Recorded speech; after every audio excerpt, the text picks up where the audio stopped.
On pleure énormément sur la compo de Didier Deschamps pour l'équipe de France, mais je vais vous énumérer toutes les dingueries de l'équipe d'Espagne. Si vous êtes fan de Baldé, d'Asensio ou encore d'Isco ou Llorente, vous pouvez quitter la vidéo. Au niveau du poste de gardien, ce qui fait énormément parler en Espagne, c'est la non-sélection de Johan Garcia, les gars. Vous vous rendez pas compte, mais c'est un peu l'équivalent de Lucas Chevalier. C'est à peu près le même âge en plus.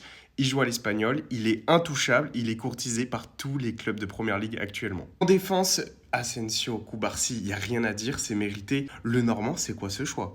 Il y a ce mec qui mérite sa sélection.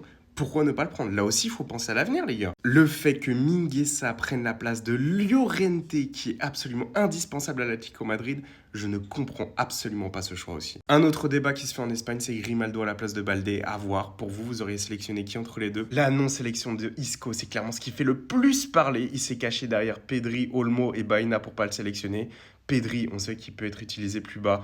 On sait que Baena, il peut être utilisé à gauche. Isco, son début de saison, c'est un des meilleurs Espagnols de la saison. Ça fait quasiment un an.